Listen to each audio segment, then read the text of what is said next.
bisha Ramadaan waa bisha dhalinyarada kubadda cagta ciyaarta ay hesho dhiirigelin iyo waliba daawasho dad tiro badan garoonka kubadda cagta ee Lamse ee magaalada Burco waa mid xidhan waana mid ka duwan sanadihii kala duwanaa haddana waa mid hawadaya waxaana lagu qaban jiray awal tartamo kala duwanaa bisha Ramadaan marka laga yimaado garoonka kubadda cagta ee Lamse waxaana gudaha magaalada Burco ku yaala garoomo kale oo yaryar kuwaas ay ka mid yihiin seelada hawlaha guud garoonka Bayl iyo waliba qaar si gaar ah loo leeyahay kuwaas xilligan waxa ka socda tartamo kala duwan garoonka xaafadda Manhal ee magaalada Burco ayaa ka mid ah kuwa sida weyn bulshadu ugu xidhan tahay xilligan waana mid soo jiitay waxaana Saab TV galabta booqasho ku tagay garoonkaasi waxaana halkaas kula kulanay qaar ka mid ah mas'uuliyiinta garoonka maamusha iyo waliba qaar ka mid ah kooxaha ka tartamaya garoonkaasi waxaana hadaladoodii ka mid ah garoonkan Manhal Burco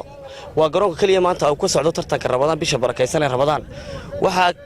ka socda tartan 20 kooxood ah maanta garoomadii Burco oo dhan wareegga kaliya ee tartamadiisu toos socdaan ilaa koodii Ramadaan ay socdaan in maalin kaliya carqaladiman in maalin kaliya taan baaqan in maalin kaliya taan garoonka ciyaar laanin waa garoonka kaliya tii maanta Burco laga ciyaariyo waa Manhal Burco waxaana ka si gaar ah uga mahadnaqaya ganacsade Cabdi Jibaar oo runtii ah ganacsadii koobkan ugu deeqay tartankan maanta waxa wada ciyaaraya ciyaartii kama dambaystahay labada kooxood ee Faransa iyo Spain waxa kala kan ugu harnaqaya dhalinyarada xaafadda qasabka oo aragaalka taagan aad iyo aad uga mahadnaqaya dhamaan dhalinyaradii gubaabada la garab taagneed inta wareeg socday oo ka mid ahaa Farxaan Cabdilaahi gudoomiyaha garoonka gudoomiyaha Cabdiraxmaan Ismaaciil ago ku hadlaya afka kooxda France waxaan leeyahay aad iyo aad baan ugu mahadnaqayaa naadiyaashii badnaadii aad kaan la soo ciyaaray sida sharafta loo aanu soo ciyarnay imikadan oo dhamaantan murana soo fidharkii koobka waxaan rajaynayaa insha Allah taala guul iyo hado magaca kulan Qaasim Diiriya Bakar Balay saaxib waxaan tartanka muddadu socday ka war wuxuu socday 15kii bishii Ramadaan si nabad uu noogu dhamaaday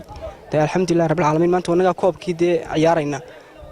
macallimiinta meesha iyo garoonkuna waa garoon akhlaaq leh macallimiinta afarta macallin meesha hogaaminaad baan u mahadcelinaa intii uu socday wareegu si habsami leh bay u hayeen siriga kubadda ciyaarsid iyo garoomada kala duwan ee gobolka Togdheer garoonka Manhal muxuu dheeriyay kulada garoonka Manhal wuxuu dheeriyay xasilooni kala dambeyn iyo akhlaaq suuban waa garoon intaan ciyaarayna maalin quraan cid qulbin waa garoob aanad kalsooni ku intaad ku bilaabato ku dhamaysanayso aad iyo aad baan ugu mahadnaqaynaa dhalinyarada kooxda waxaan rajaynayaa guul iyo inay koobka hadee la hantaan waa Cabdi Rasaaq Karoto telefishinka caalamiga Saab magaalada Burco.